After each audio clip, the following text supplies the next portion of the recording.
आणि मानसिक गुलामी नष्ट केल्याशिवाय माणूस स्वतंत्र होऊ शकत नाही, या सिद्धांताचा पुष्टी देणारा त्यांचा हा दोहा अत्यंत महत्वाचा आहे. रविदासजी म्हणतात की पराधीनता पाप है जान लेओ रे मीत, रविदास पराधीन को कौन करे है पीत, पराधीन को दीन क्या पराधीन बेदीन, रविदास पराधीन को सब ही समझे हीन.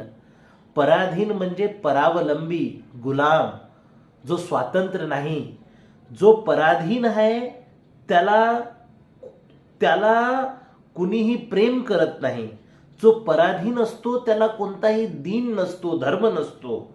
आणि पराधीन व्यक्तीलाच हीन समजल्या जातं, कमी समजल्या जातं. आणि म्हणून याच्या विरोधामध्ये जी लोक आझाद असतात, स्वातंत्र्य असतात, आणि स्वतंत्र लोकांनाच खऱ्या अर्थानं महत्व असतं. आणि पराधीनता हा आजार आहे, पराधीनता हे पाप आहे, असं स्पष्टपणे रविदासजी सांगतात.